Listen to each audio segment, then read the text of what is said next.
नमस्कार दोस्तों, मैं नवीन राय, प्रोफेशनल ट्रेनर और बिजनेस गुरु, आप सभी का स्वागत करता हूं नॉलेज साथी में। और इंजीनियर्स टॉक की इस एंटरप्रेन्योरियल सीरीज में आज हम बात करेंगे ऑटोबायोग्राफी ऑफ एन एंटरप्रेन्योर। किसकी बात करेंगे वो मैं आपको बाद में बताता हूं, लेकिन मैं आपको पहले हिंदुस्तान की कहानी बता दूं। कॉरपोरेट जगत में इतनी परेशानियां थी और इंडिया हमेशा से एक प्रगतिशील, एक डेवलपिंग नेशन रहा है। दोस्तों, यहां पे 50,000 से ज्यादा मल्टीनेशनल कंपनीज काम करती हैं। 15 से 20 लाख के बीच में रजिस्टर्ड फर्म्स काम करती हैं। इन सबको एक ट्रेनर की जरूरत थी, बिजनेस आइडियाज की जरूरत थी, कोचिंग की जरूरत थी और भी बहुत सी प्लानिंग की जरूरत थी। तो एक आदमी ने सारी प्रॉब्लम सॉल्व कर दी। जी हां, हम बात कर रहे हैं डॉक्टर विवेक दमदार बिंद्रा की।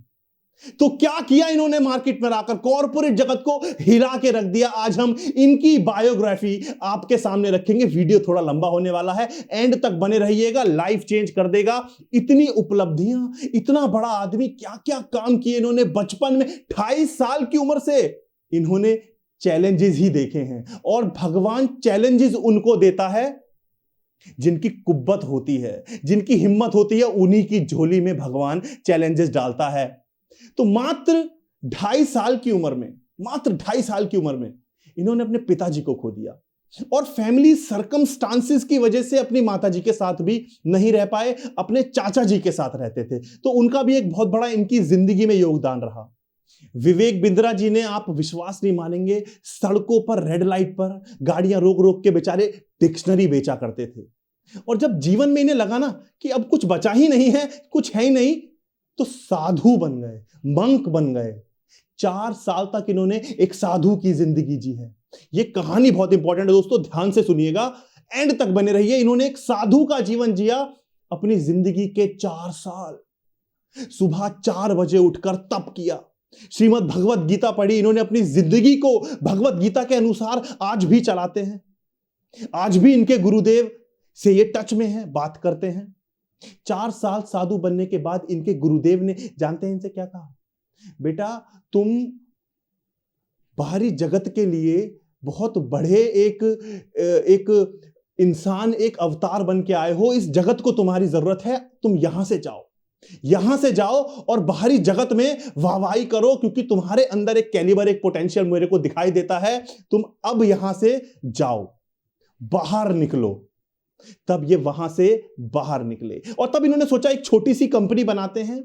लाइफ चेंजिंग इनके आइडियाज थे, कॉर्पोरेट जगत में खलबली डालना चाहते थे। तो इन्होंने एक छोटा सा ऑफिस रख लिया। उस छोटे से ऑफिस में एक कमरा हुआ करता था 10 बाई 10 या 10 बाई 15 का। उस छोटे से ऑफिस में ना बैठने की जगह, ना किसी की जगह। रिक्रूटमेंट करना शुरू करी, पैसा था नहीं, रिक्रूटमेंट करना शुरू करी। तो ऑफिस में जब आते थे लोग इंटरव्यू के लिए, तो ऑफिस को देखते थे, अरे भाई ये कैसी कंपनी है, ये कैसी कंपनी है, ये हम कहां आ गए। देखा जब, भाई यहां पर तो कुछ है ही नहीं। चलो कोई बात नहीं, किसी तरीके से इन्होंने चीजें टैकल करी। इन्होंने एक टीम बना ली और काम करना इन्होंने शुरू कर दिया। छोटे छोटे क्लाइंट्स पकड़े, काम शुरू हो चुका था। लेकिन वहां पर जो स्टाफ था, भाई देखिए, जो बेसिक रिक्वायरमेंट्स होती है वो होती हैं, खाना हो, साफ वॉशरूम हो, ये बेसिक रिक्वायरमेंट्स होती हैं। लेकिन उस ऑफिस में वॉशरूम तक नहीं था। स्टाफ में लड़कियां भी थी, लड़के भी थे, तो पब्लिक टॉयलेट यूज करना पड़ता था। पब्लिक टॉयलेट यानी कि मतलब बीमारियां लग सकती हैं वहां पर। तो इन्होंने टाइम डिसाइड कर दिया था कि अगर आपको टॉयलेट यूज करना है ना, तो आप इस टाइम के बीच में जाया करें। तो स्टाफ कहता था, भाई ये क्या बात है, ये कैसी बात हुई। लेकिन उसके पीछे का लॉजिक ये था कि उस समय से पहले, उस टाइम को बताने से पहले, वो टाइम इन्होंने इसलिए बताया क्योंकि उसके पहले खुद डॉक्टर विवेक बिंद्रा जाकर के टॉयलेट साफ करते थे। सोच सकते हैं आप, टॉयलेट साफ करते थे ताकि स्टाफ को गंदगी ना देखनी पड़े। टीम पावर चाहिए थी इनको, तो उनके लिए जो कर सकते थे, टॉयलेट साफ कर सकते थे, उन्होंने टॉयलेट साफ किया। ऊपर टंकी हुआ करती थी पानी की, तो वो लीक हो गई तो सारा पानी बाहर निकल जाता था। तो टैप्स में पानी नहीं आता था। भाई जब खाना खाते तो किसी को हाथ धोना है, किसी को मुंह धोना है, किसी को वॉशरूम जाना है। तो ये क्या करते थे आप जानते हैं? ऊपर जाते थे धूप में और बाल्टी से उसके ऊपर एक और टंकी हुआ करती थी। बाल्टी से पानी भरते थे और उस टंकी में डाल दिया करते थे, भरते थे डाल दिया करते थे, भरते थे डाल दिया करते थे। ये सब जो बदलने वाली चीजें हैं, छोटी छोटी चीजों का इन्होंने ध्यान रखा है अपनी टीम की। टीम को जाने नहीं देना चाहते थे, क्योंकि ये जानते थे कि टीम चली गई तो मेरा कुछ नहीं होगा, अकेला आदमी पहाड़ नहीं तोड़ सकता, टीम की जरूरत पड़ती है। और ये भी जानते थे कि उस टीम में से काफी लोग सिर्फ इसलिए काम कर रहे हैं कि सीखें और वहां से निकल जाएं। लेकिन डॉक्टर विवेक बिंद्रा इस चीज के लिए भी तैयार थे कि अगर कोई आता है तो वो उसकी सैलरी ना रोकें, उसको एक अच्छा माहौल दें, चाहे वो जाए चाहे वो ना जाए, लेकिन वो मेंटली प्रिपेयर थे कि हाँ ये लोग तो चले ही जाएंगे। आपने बहुत बार डॉक्टर विवेक बिंद्रा के मुंह से सुना होगा bounce back, bounce back, bounce back. कहां से आया ये? क्योंकि वो एक बहुत ही तगड़े स्पोर्ट्समैन भी थे, स्पोर्ट्स में बहुत दिलचस्पी थी। जब वो कोई हारी हुई बाजी जीत लेते थे ना, तो वो खुद को कहते थे yes I did it, I bounce back, I bounce back. ये जज्बा स्पोर्ट्स से आया। एक बड़ी इंटरेस्टिंग सी कहानी सुनाता हूं, देखिए वीडियो थोड़ा लंबा जाएगा, वीडियो पर बने रहें। ऐसा ज्ञान उनका पर्सनल जो ये सब चीजें हैं ना, ये क्लियरली कभी किसी ने नहीं बताई। मैं बताता हूं आपको कि एक बार उनके पास कंपनी में 6 बड़े क्लाइंट्स थे, 6 बहुत ही ज्यादा बड़े क्लाइंट्स थे। उन्होंने मैन पावर इतनी अपनी बढ़ा ली थी कि कंपनी में 100 लोग हो गए थे। 100 people were working for doctor Vivek Bindra company. अब उन 6 के 6 क्लाइंट ने, भाई ऊंट में बैठे आदमी को भी जो है कुत्ता काट लेता है, 6 के 6 कंपनीज ने उनकी कंपनी के साथ डील क्लोज कर दी अपने फाइनेंशियल क्राइसिस की वजह से, कोई भी रीजन हो सकता है, और आधे में छोड़ दिया। अब कंपनी को फंड्स की कमी पड़ गई कि भाई जून का महीना था, 20-22 तारीख थी, और 6 की 6 कंपनियों ने बोल दिया था कि हम अभी कंटिन्यू नहीं करेंगे, हम हो सकता है बाद में करें, हमें नहीं करना। आधी पेमेंट उनकी रोक ली और 7 तारीख को वो अपने एम्प्लॉइज को तनख्वाह दिया करते थे। तो अब 22-23 जून चल रही है, 7 तारीख को तनख्वाह देनी है, कंपनियों ने पैसा नहीं दिया, आधा काम रोक दिया।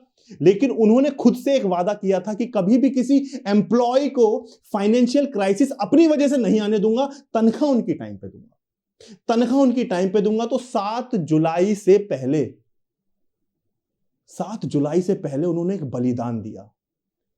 जो घर था वो 10-12 दिन के अंदर बेच दिया, घर बेच के सारे एम्प्लॉयज को तनख्वाह दी और टीम बनाए रखी। बहुत लोगों को उन्हें थैंक यू बोलना पड़ा, कई लोग छोड़ के चले गए, भैया कैसी कंपनी है। लेकिन उन 100 लोगों में से कुछ लोग ऐसे भी हैं जो आज भी डॉक्टर विवेक बिंद्रा के साथ उनकी कंपनी के लिए काम कर रहे हैं।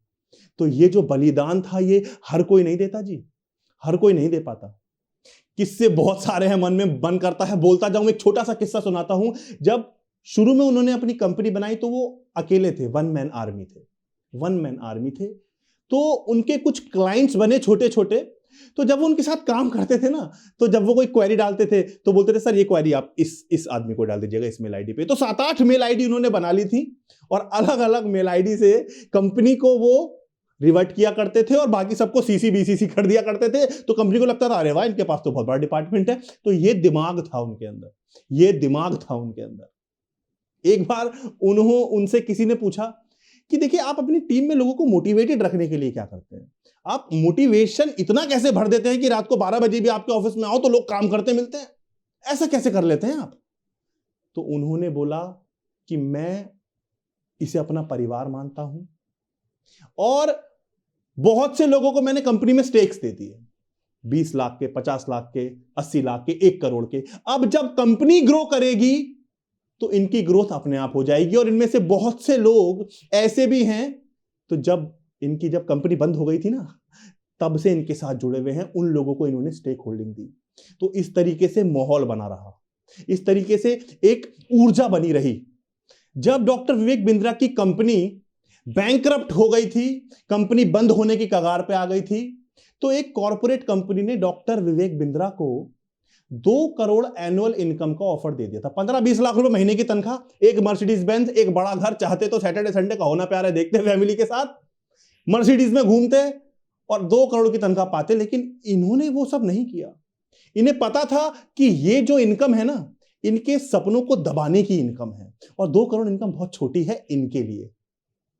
तो दोस्तों आखिरी में बस मैं यही कहूंगा कि डॉक्टर विवेक बिंद्रा के शब्द हैं कि डू मेक मिस्टेक्स, आप मिस्टेक्स कीजिए but every time make new mistake, आप अपनी मिस्टेक को रिपीट मत कीजिए। डॉक्टर विवेक बिंद्रा के शब्द हैं।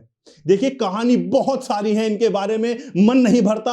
अगर आपको ये वीडियो पसंद आई हो तो लाइक जरूर करना। अगर चाहते हैं विवेक बिंद्रा की और कहानियां आपको बताएं तो इसका पार्ट 2 बना देंगे। आप प्यार दीजिए, वीडियो को लाइक कीजिए, शेयर कीजिए, चैनल पर नए हैं तो चैनल को सब्सक्राइब कीजिए, बेल आइकन दबाइए और मेरा मनोबल बनाए रखिए। वीडियो देखने के लिए बहुत बहुत धन्यवाद।